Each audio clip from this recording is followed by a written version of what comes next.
ரொம்பவே சிம்பிளான evening snack egg fingers எப்படி பண்ணுறதுன்னு வாங்க ஃப்ரெண்ட்ஸ், இன்றைக்கி நம்ம வீடியோவில் பார்த்து தெரிஞ்சுக்கலாம். So welcome to Sandy Style. இந்த ரெசிபிக்கு 3 முட்டையை ஒரு பவுலில் உடச்சி ஊற்றிக்கலாம். நீங்கள் வெங்காயம் சாப்பிட்ற பர்சனாக வெங்காயம் சேர்த்துக்கோங்க.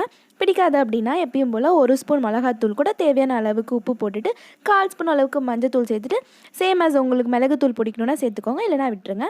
ஸோ இதெல்லாம் நம்ம இப்போ நல்லா பீட் பண்ண போகிறோம். ஸோ ஒரு நல்லா 2 மினிட்ஸ் அளவுக்கு முட்டை மசாலோடு சேர்கிற அளவுக்கு பீட் பண்ணி எடுத்தாச்சு.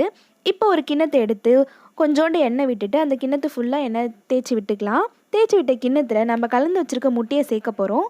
ஸோ இந்த கிண்ணத்தை அப்படியே தூக்கி ஒரு இட்லி குண்டானில் ட்ரான்ஸ்ஃபர் பண்ணிவிட்டு ஒரு 10 மினிட்ஸ் அளவுக்கு நல்லா கொதிக்க வைக்க போகிறோம். இப்படி வெந்து வந்ததுக்கப்புறமா இப்போ நம்ம அதை ரெக்டாங்குலர் ஷேப்புக்கு வெட்ட போகிறோம். ஸோ இதை ஃப்ரை பண்ணுற அளவுக்கு நல்ல ஷேப்பாக வெட்டி எடுத்துக்க போகிறோம். ஸோ வெட்டி வச்சுருக்க நம்மளோட ஃபிங்கர்ஸில் தண்ணி ஊற்றி கலந்து வச்சுருக்க மைதா மிக்சரில் டிப் பண்ணிவிட்டு பிரெட் க்ரம்ஸை நல்லா டோஸ்ட் பண்ணிவிட்டு சூடாக இருக்க எண்ணெயில் பொரிக்க போகிறோம். நம்மளுக்கு நல்லா பொன்னிறமாக வருந்து வந்துருச்சு அப்படின்னா நம்மளோட ஈவினிங் ஸ்நாக் ரெடி.